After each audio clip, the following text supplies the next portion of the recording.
I think it was a 35 Chev, and it was found in a field. We opened the glove box, and it was a doctor's car.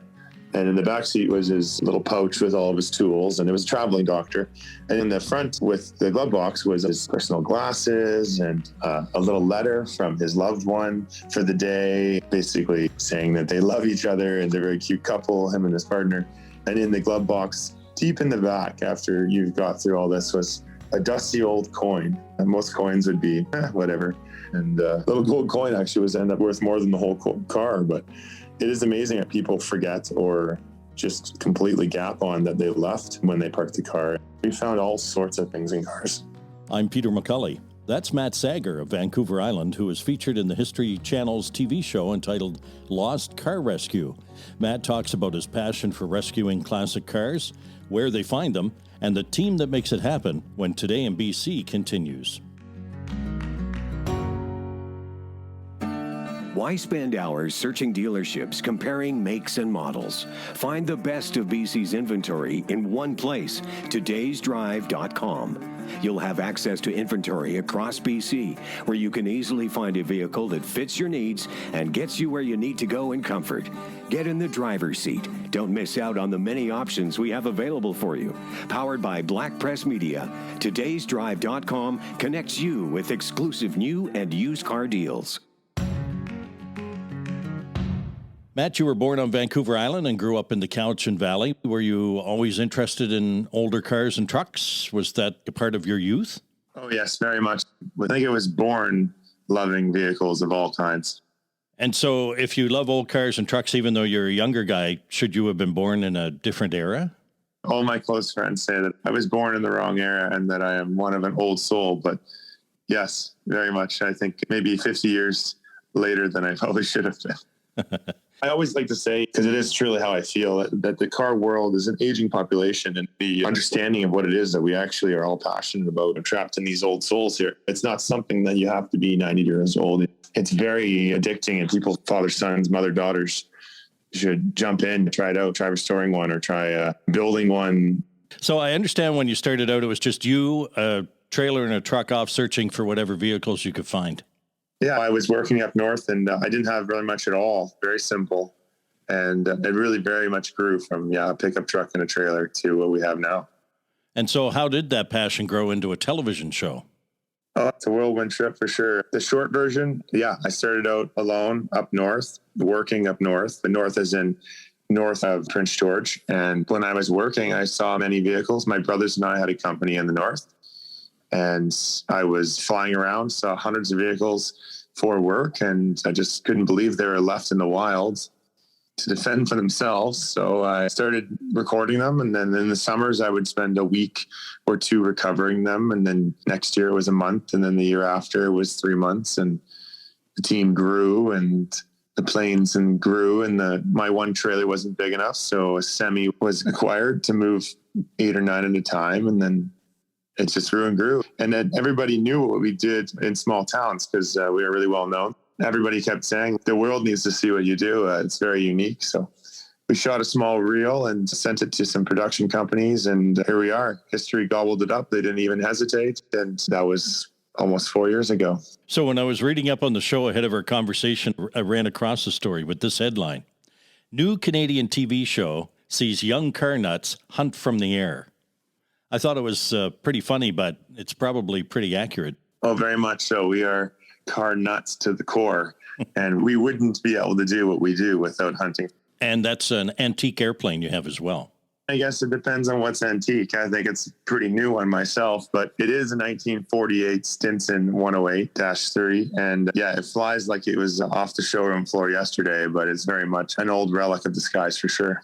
Let's talk about the members of your team. You've got a mechanic, a pilot, an auto body guy, crane operator. Those are the ones we see on camera. What you're on camera is the team. There is no one else possibly my older brother, who's a bit in the background. But yeah, no, it's a great balance. We have an older, wiser vision, if you want to say it, with Dave, our long-haired Dave, a good friend. And he's always brought a sense of calm and a sense of almost a decade approach to everything, which is great. And my younger brother, Steve, of course, I don't have much of an option growing up. I didn't choose him, but he is a great addition to the team. Him and I started at a very early time together hunting cars. So he would be the oldest team member working with me. And then Lee, our crane operator, it takes a certain skill to be able to operate and recover things without further hurting them. And these cars aren't usually very easy to get at or recover. Of course, Jess speaks for herself. She's very much our eagle eye in the sky. She has a really great, calm way of putting me in positions to find things that's very hard to look out the window and fly with so many hazards in the air. So yeah, it's a really great team. I wouldn't change it at all. You head to an area, you find some vehicles, you bring them back. What happens to them after you get them home? I know that it's, like I said, it's been some years that I've been doing this. I don't know exactly how many years, but it's definitely over 10. And I have a very large list of people that I've reached out. Several hundred people, really, all over the world.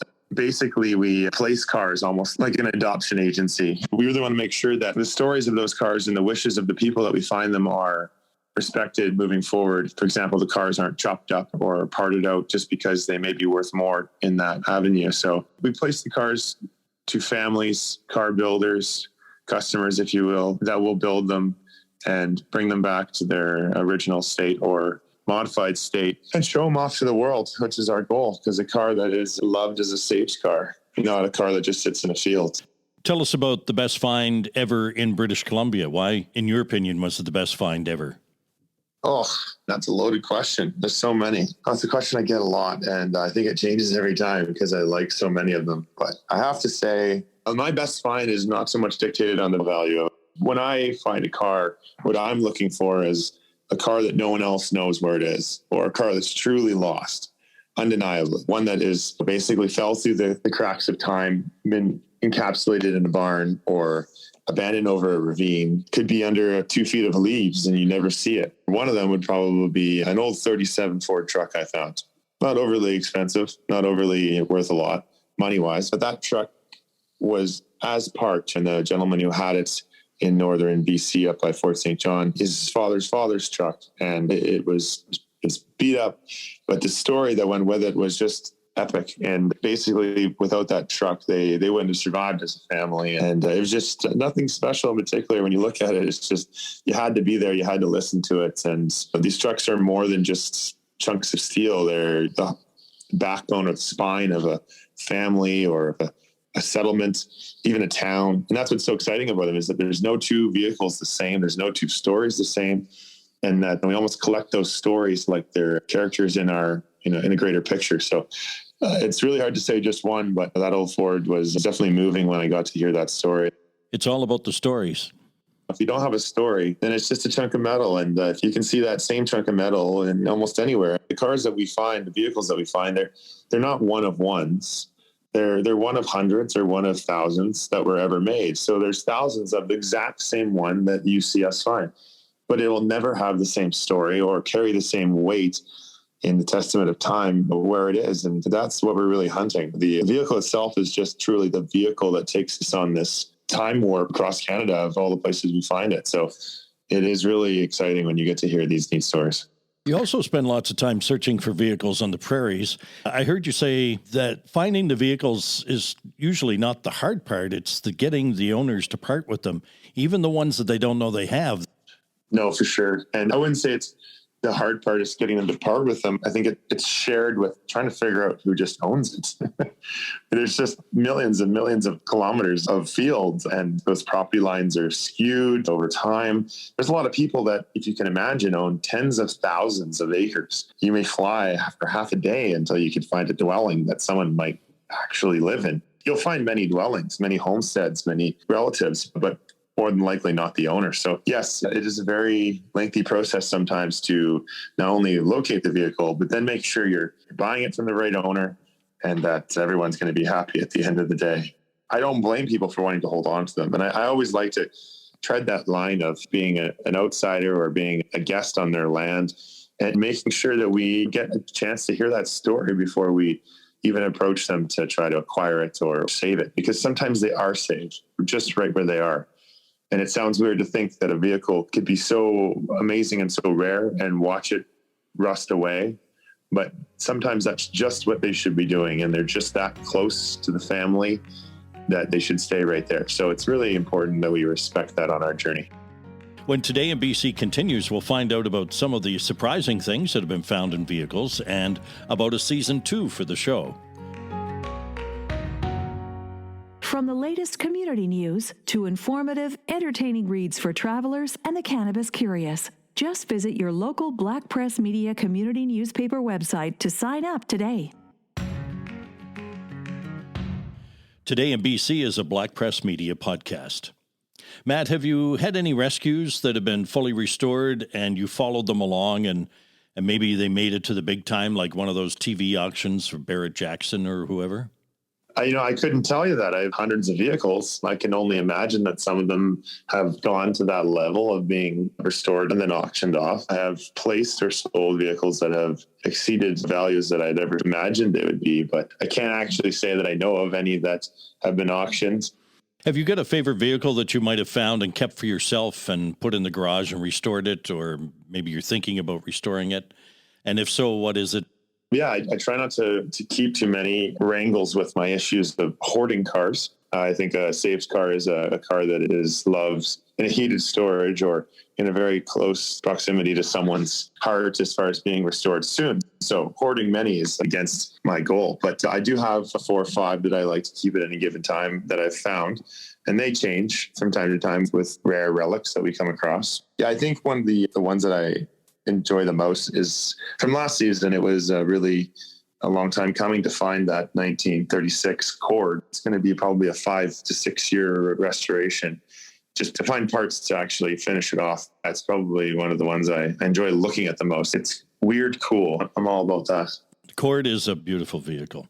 My favorite vehicle you found on the show this past season was that Dodge Power Wagon that was off in a stream somewhere up north. And I guess unless you were in a line of work where you really needed one of those vehicles, it would be silly to have one in the backyard. But there's something about those that have always appealed to me. Oh, man. So that would be probably my brother's favorite, Steven on the show, favorite vehicle. And I don't blame him. We use one on the show for the exact same reasons that everybody wants one. It's probably one of the most desirable pickup trucks in the world right now. And it's not crazy to say that a truck, when restored, could fetch upwards of $300,000. It's just mind-blowing. But I don't blame people. It was one of, if not the first production four-wheel drive vehicle that Dodge had put forward, which made Dodge into what it was. And after the war, all the returning men and women saw how they used those tools. And they never had that on the farm. They never had that at home. And Dodge really nailed it with coming out with a vehicle that was affordable, but also this multi-screwdriver that they could use in their homesteads. And that's exactly what it was. They were used for everything and really could take it. Let's go back to the stories for a second. So after watching the 6 episodes of Lost Car Rescue, I guess that your superpower is connecting with people about their vehicles and having them tell the story. It's funny, when I was a kid, my parents, my grandparents, I don't know why they did it, but they used to get me to go door to door and knock and strike conversations with complete strangers. And I used to resist. And it was actually my grandfather, Mel Sager, a thing that he would do too, and well known for. But I never understood what they were really teaching me. And I think at a young age, I indirectly learned that it's a real skill to be able to break into a conversation with a stranger. And then by the time you're done, be on very mutual terms with that stranger to the point where you're almost friends with them, and then move on and do it again. Yeah, superpower or just develop skill over time. It's the thing that I enjoy the most in life, really. It's not even hunting cars, being able to connect with strangers, if you want to call them that, and broaden that group of friends or even family in a bigger way. Because I really do feel like after interact with almost everybody, that it's really just grows that family, that car culture, or just in general. I like to pride myself on there isn't someone that I've ever ran into or struck a conversation with out hunting cars that I could not phone right now and probably have a 2-hour conversation about the most random thing. So it is maybe just me, but it is something I really enjoy. Recently on the weekend, I traded my vehicle. I had to clean it out. I found under the driver's seat, some of the old French fries, Lord knows how old they were, and some change. And A couple of other things that kind of surprised me a little bit. So there must be more than a few surprises you get once in a while when you find an old car or truck. What's in it is the next step. And there's quite a few things that we found that we never thought would be in there for sure. One of my favorites, it was an old 30s car. I think it was a 35 Chev, and it was found in a field. We opened the glove box, and it was a doctor's car. And in the back seat was his little pouch with all of his tools, and it was a traveling doctor. And in the front with the glove box was his personal glasses and a little letter from his loved one for the day, and basically saying that they love each other and they're a very cute couple, him and his partner. And in the glove box, deep in the back, after you've got through all this, was a dusty old coin. And most coins would be whatever. But this coin was heavy, and it was actually a really small gold sovereign of type. Little gold coin actually was end up worth more than the whole car. But it is amazing that people forget or just completely gap on that they left and when they parked the car. And then time wears down everybody, and you just don't realize that you left it. We found all sorts of things in cars. Sounds like a real time capsule. Matt, will there be a second season for the show, and where will it take you? It's looking good. Where we go, we never really know. It's like the wind. We blow from one little town to another. The journey is ever changing, so I can't really say where we would go, but it's going to be somewhere deep in the north and probably where the roads end. That's all I really know. If you spend lots of time on the road, I'm sure there's a number of places you've stopped to eat at over the years with you and your team. So tell me about your favorite diner, drive-in or dive, and why you keep going back. Oh, there's many, but one of the ones I enjoy the most, I think, was in Dawson Creek. Was very much a second home to me for almost 10 years. And I feel like I'm very close to that place. And Stewie's Diner, it was a real highlight. It's an old train car, quite an old caboose style train car in the heart of Dawson Creek. It was converted to a 50s diner, very much something you'd see like in an Elvis Presley movie, the red and whites and the checker floors, that kind of thing. Stewie's Diner is a real favorite for sure. And it really feels like when I go in there, I come from this modern world of sending an email and dealing with our fast pace. And then I go in there, and as soon as you hear the music and as soon as you sit down in the booth, it just feels like you've gone back in time, and it really sets the stage for what's to come on our trip. So it's a real favorite of mine. I think Stewie's Diner in Dawson, for one, I could probably name 10. What interests you outside of cars and trucks? What might we be interested to find out about you? What's your hobby? Oh, I got lots of hobbies. Grew up as a carpenter. I'm building a house right now. So over the next 2 years, I'm hand building a house, myself and a couple helpers, basically every part of it. So from the cabinetry to the flooring to everything. I'm a big, what I would say, 100-mile diet guy. So literally milling the trees myself to planing that wood into a kitchen and flooring and furniture and everything. So yeah, that's a big, I want to call it hobby, but when I'm not out hunting cars, I'll be building a house. I really enjoy restoring antique aircrafts, basically trying to stay out of trouble and trying to stay focused before I go back to what I love the most, I think, which is canvassing the north and the prairies for what was left behind.